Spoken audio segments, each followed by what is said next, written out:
And finally, from Russia, where authorities are going to bizarre lengths to boost the country's birth rate. The Kremlin is now considering a Ministry of Sex to tackle the nation's population crisis due to the war in Ukraine. Some of the initiatives include cutting off the internet and electricity at night to encourage intimacy. Yes. And it's a very good idea. This is coming from the West. You encourage this Russian thing. Yeah. Why? We started off by saying that all that goes around comes around. Kuna hii ideology ya women empowerment, for feminism, yani the rise of the feminist, right? Now the Western countries are the people who have been propagating for this. And now it's a good thing because it's coming from the same people. Yani wa switch off kabisa, taa zionekane kwa nyumba.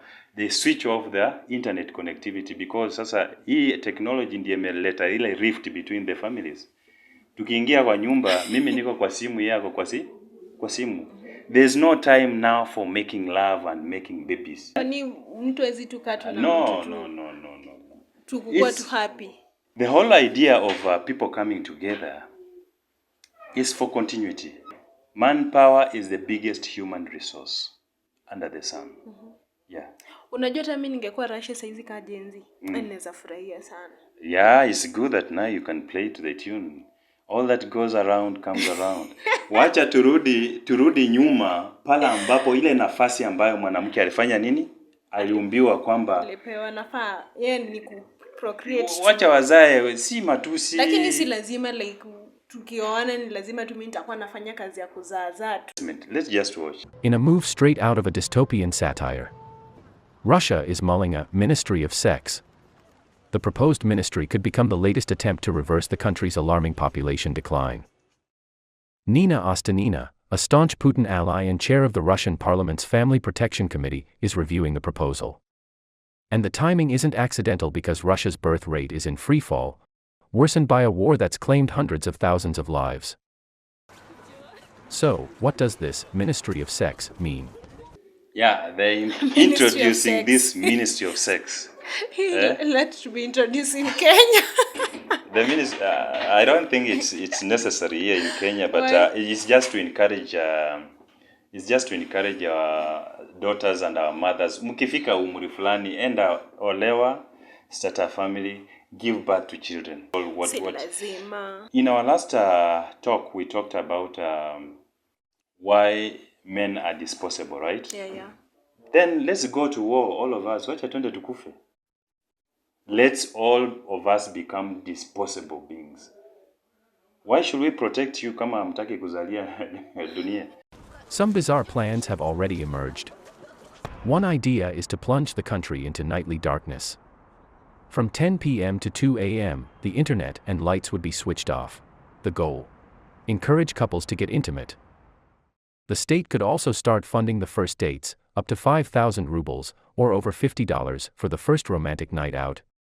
And, if a date leads to marriage, the state might just cover the wedding night. Public funds could pay for hotel rooms for newlyweds up to $266. Russia is also considering paying stay-at-home mothers for doing housework. Apparently, scrubbing floors will now count toward pensions, and regions are rolling out their own incentives. In Khabarovsk, female... That is why I always applaud Vladimir Putin, because he's a traditional man. He's a traditional man.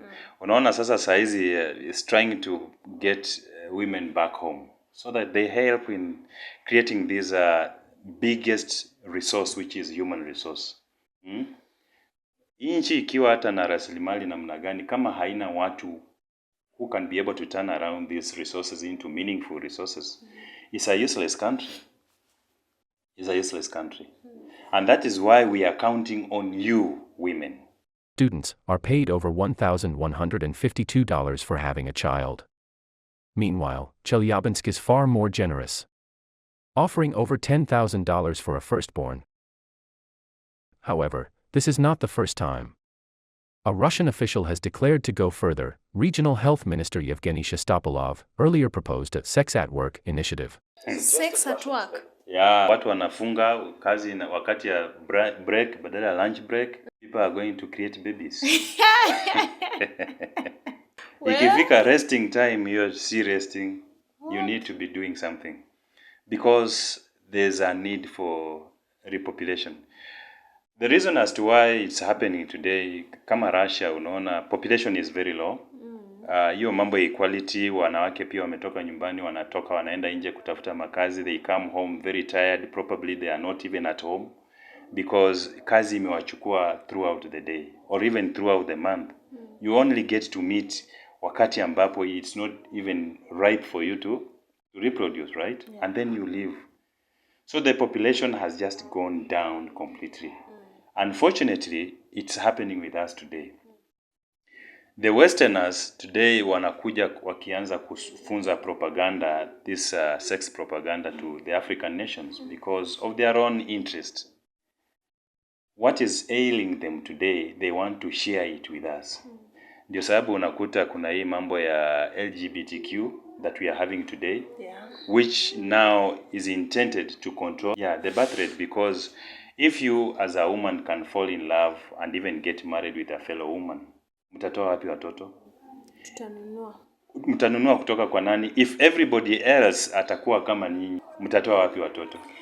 That is plumbing the generation. Technologies nyingi njenga ndo tutanunua watoto. Okay, you go buy. Na mtanunua mtoto wa nani? Am I just there to manufacture mine and then give away? It's not possible, right? Yeah. Make babies on coffee breaks, as life flies by too quickly. With the population in crisis, Russian authorities are not leaving any stone unturned to dive deep into personal lives. Female public sector workers are being ordered to fill out highly personal questionnaires about their sexual health. The forms ask about sexual history, birth control use, and even intimate questions about intercourse. And if they refuse to answer, Putin's government could punish them to see a state doctor for an in-person interview. Reports from women in state-run cultural institutions reveal their frustration. Many submitted blank forms, hoping to avoid scrutiny. But the HR departments demanded names, and soon after, women were called to medical interviews to answer the same invasive questions. The Ministry of Sex proposal may seem outlandish, but it does highlight the lengths Russia is willing to go to encourage more babies. It seems no plan is too strange, no proposal too bizarre, in the Kremlin's push to boost birth rates. Whether the public buys in, that's another story. The public buys in, that is another story. Yeah.